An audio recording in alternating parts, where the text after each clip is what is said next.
To stay motivated and passionate about hospitality for such a long time is something that is admirable. For those who've worked in the industry, they'll recognize this. I'd love to know how you've maintained that passion for such a long time. I guess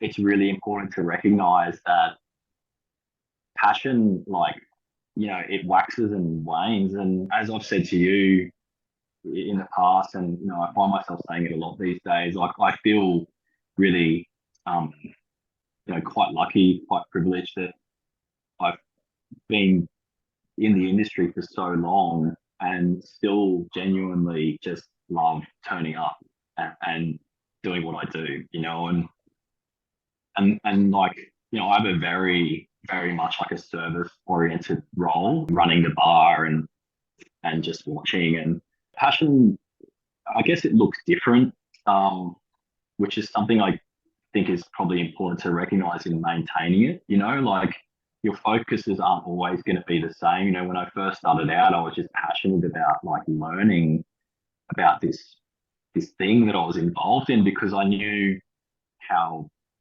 I just knew so little, and it was so frequent that I would come across a stumbling block. Whether it was like someone asking me for a cocktail that I never heard of, or having to deal with a guest behaving or making a certain request that was like completely new. But I think ultimately, like accountability, like holding yourself accountable is really the key. Like you can't always rely on outside forces, or other people to keep you engaged and keep you passionate in what you're doing. Like after 25 years or whatever, even after 10, um, it'd be very easy to, I guess, go through the motions and just turn up and think that like you've got nothing else to learn and nothing more to give. But the fact of the matter is, like, if you look around, there's always people you can learn from. There's always experiences you can learn from. And I would absolutely say unequivocally, there's no way for a second that I come into work and think like nothing's going to happen today that um, doesn't make me, um, you know, think differently about how I do my job. So yeah, it's a tricky one. I guess everyone's motivated by different things. Um, but I think like it's really important as you progress and as you spend time to understand that like being passionate and motivated, the onus really rests on you, and it really can be, this passion can really be fostered by just understanding that there's always something to learn. As cliche as that is, you know, I just like to maintain the mentality that I'm always a student. I'm always a student of everything that I care about, and as long as you can sort of like keep that in your focus, or at least on the periphery of what you're doing, you'll always find new ways to like enhance the experience of what you're doing through improvement and learning and just having these like continual new experiences. In adopting that sort of philosophy that you are a lifelong student of the world, and particularly of we're talking about hospitality specifically, how do you make the shift from learning to teaching as well? And maybe some advice for people listening who are a little bit more experienced, but not necessarily at the Hmm. level that you're at. How do you recognize that change to take place? Yeah, I mean, you've got to want to teach. Um, I think that you've got to really maintain the attitude that it's okay for people to be better than you, because often I think that's probably a barrier to really truly lean into teaching people, because obviously there's a chance that they're going to take what you've shown them and improve on it. But and I'm just speaking about myself here. but that's absolutely the attitude that I have. Like if I can teach someone what I've been taught, and the result of that is that they actually like destroy me in terms of like how well they improve and how they show up and how they take those skills and make them their own.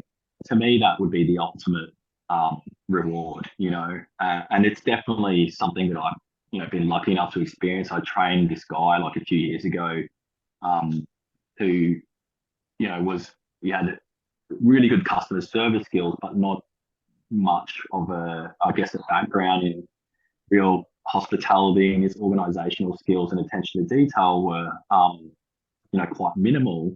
And after a year or so, he was just, he's one of the best front of house staff I've ever worked with. To, answer your question more directly, I think it's really important to accept that, what you're doing by teaching people is actually, um, it's a gift in a way. It's also not necessarily the best way. I always say, I've been lucky enough to have worked around and alongside like all of these like hospitality legends all over the world, and um, I've just kind of cherry picked what I think is to be the best aspects of what they've taught me, and different things are always going to resonate with you as an individual. But all I can really do is say, hey, this is what I think, and this is why I think this. Let's put it into place together, and come back and talk about it. And or when you see the results, obviously the results are the proof in themselves. But yeah, I think if training and teaching and mentoring is something that you're interested in doing or that you become passionate about, I would say first and foremost, it's really important to just stay humble and realize that like you're actually like job is to empower the people that you're teaching, rather than like keep them Mm. one step behind you. You really want them to be surpassing you. Considering how demanding the hospitality industry can be, I'm wondering how you maintain a balanced lifestyle working so much in service. um